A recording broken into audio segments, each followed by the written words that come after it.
Wolves of Wind, Book 1, Feathers. Chapter 2. Rain awoke to the feeling of being prodded in the side. She looked up and saw Don, her brother, sitting there, looking down at her excitedly. "Don?" Rain mumbled in confusion, rising into a sitting position. "I heard a story that if a pup is really brave, they can become apprentices early. So maybe if we go hunting and catch something really big, we can become an apprentice in a few days," Don said excitedly, his brown tail wagging. Rain was startled that her brother wanted to leave camp in the middle of the night. What if either of them got hurt and there was no way for any wolf to find them?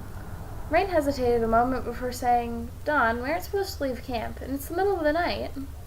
Don looked disappointed. "Then I guess I'll go alone, and when I come back with a whole elk, I'll be older than everyone," he said proudly. Rain stifled a giggle at Don's enthusiasm. "I won't let you go alone. I'm coming with you. Besides, I'm curious about what's out there." Don did a little bounce of joy, then crouched down as if he was worried that Forrest had heard him. Rain stumbled out of the bed, and Don dashed out of the den. Rain shook bits of moss from her fur, and then followed after her brother. Soon the two siblings made it to the bramble walls and began scaling along them, searching for the exit.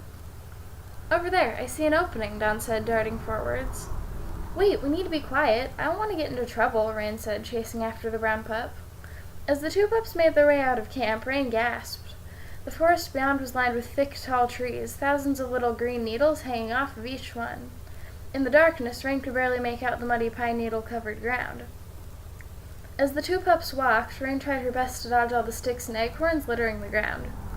Don stumbled over a sharp stick and yelped in pain, falling into Rain and toppling them both over. Rain and Don tumbled down a steep drop, bumping into rocks and trees all the way down. The two pups finally stopped rolling, and she opened one orange eye. She saw a pond and rolled over, standing up to get a better look. Don stood up beside her, shaking mud, dirt, and pine needles from his dark brown coat. "Whoa, look how pretty the water is," Don said, running over to the shimmering lake. Rain took a step closer and sniffed the water. It smelled more clean than the water that was brought to the nursery, and the stars above seemed to reflect on the dark surface. "I wonder what it looks like during the day," Rain said, tilting her head curiously. The silver she-pup yelped in surprise as Don went flying over her head and splashed into the pond with an excited howl. "Don, are you okay?" Rain barked down at the water as Don stood up in it. Rain noticed that the water was only deep enough to cover a pup if they were laying down. "This water is freezing," Don said, shivering as he padded back to the shore, his fluffy brown fur hanging down with water dripping from it. Rain giggled, and Don, seemingly deliberately, shook freezing water onto her. "You know, for prey season, that water's really cold," Rain said, flicking a bit of water that had flown onto her back over to Don. "Let's hope it gets warmer in yellow grass," Don said, rolling in the muddy grass to warm up. "Mom's gonna be so mad at you," Rain said in surprise.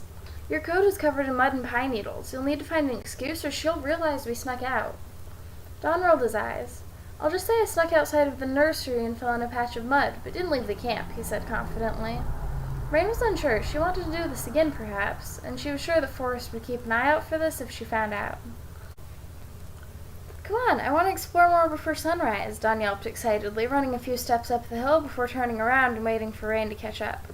The silver she-pup had a strange feeling about exploring more. What if something went wrong? What if Forrest woke up and found out they were missing? Whatever Rain's feeling was, it wasn't good.